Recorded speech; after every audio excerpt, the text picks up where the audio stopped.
Welcome back to another episode of the Investor Financing Podcast. And today we're diving into a powerful but often misunderstood strategy in SBA lending, pari passu deals. If you've never heard the term before, don't worry, we've got the expert with us. Joining me is Beau Eckstein, an SBA loan advisor with over 25 years of experience helping business owners get the funding they need to grow, expand, or acquire businesses. Beau specializes in complex deals most lenders won't even touch. He's here to explain how these split lender deals actually work. Beau, let's break this down. Let's go ahead and start from the top. What exactly is a pari passu deal in the SBA world, and how does it differ from a traditional SBA 7A or 504 loan? So the Latin meaning of pari passu is unequal footing. So that basically means to us is that there is an SBA loan and there is a conventional loan, and they both are in senior position. They're both first position. So that's how these work. And why do people utilize this structure? Because oftentimes on a larger deal, we're capped at $5 million of aggregate SBA. So if it's a $10 million deal, we want to try and stretch as much out of the bank as we can. And it's typically the same bank making the SBA loan, making the conventional loan. Does real estate always need to be involved for a pari passu deal to make sense, or can this structure work for straight business acquisitions as well?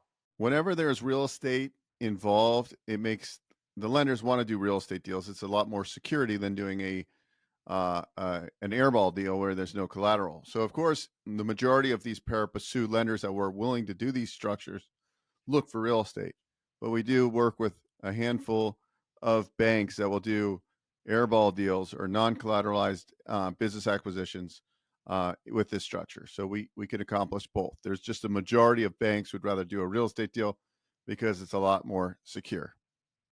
Got it. Do all SBA lenders offer pari passu structures, or is this more of a niche offering? It's definitely a niche.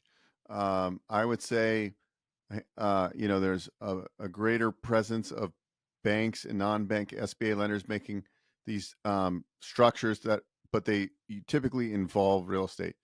Off the top of my head, and there's probably a few more, I only know of 4, maybe 5 lenders that will do non-collateralized SBA pari passu deals, and those can range anywhere from a $5 million SBA loan with between $2 to $4 million of conventional financing in that type of structure.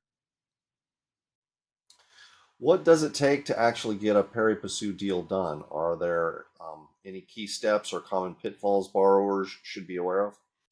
It's really understanding the deal, and if it's a make sense deal, then we usually can get them done. And so the process we really go for is having conversations with the 4 or 5 banks that we think are most probable to get the deal done, and then narrowing it down to one that we think we're going to be able to get a term sheet. Possibly we run the deal to 2 different lenders at the same time to fight for, getting the deal signed, as we call it, where the borrower signing the term sheet. But really, the art of the deal is it's a similar process, except there's less funding sources to actually fund these deals. So going at the deal the right way and overcoming any hair on the deal that might be a red flag for a lender, say, oh, we don't want to do this because we're at risk. Because remember, they've got a certain percentage, like let's just say 75% of that $5 million SBA loan is guaranteed by the federal government. Well, that conventional loan has no guarantee on it. So they're a lot riskier for the bank. But if it's a good cash flowing business, you're going to get the deal funded. So you kind of touched on this, but why do you think so few lenders entertain these deals? What makes them complex or risky or just undesirable from a lender's perspective? Banks want to be as secure as possible, and having that conventional loan puts them at a certain risk level. So that's why a lot of these banks only like to do guarantee loans, because one is many of these banks have a national footprint, so they're lending in different markets just on SBA, not on their conventional product. So it brings in a lot of risk to them where they could take a big loss and they won't get that guarantee from the federal government. So that's essentially why many of the banks and SBA lenders won't make these types of loans. Got it. All right. Pari Passu deals aren't for the faint of heart, but as Beau just showed us, they can be the secret to getting bigger deals funded when the math doesn't work with just one bank or one loan. If you're considering a business acquisition or real estate deal that seems too big or too complicated, don't guess. Book a call with Beau and get it done the right way. Visit bookwithbeau.com to get started. We'll see you on the next episode.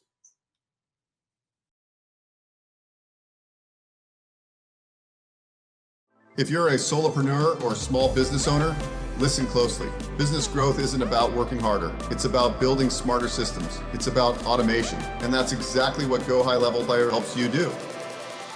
Build your funnel, automate your follow-up, manage your team, all in one place. Click the link below, activate your trial, and see how much more efficient, automated, and profitable your business can be in just 30 days. Hey guys, Beau Eckstein here. If you enjoyed what you saw, please subscribe to this channel. We talk all things financing. I've been in the lending industry for over 20 years, and I'm happy to answer your questions and provide great content.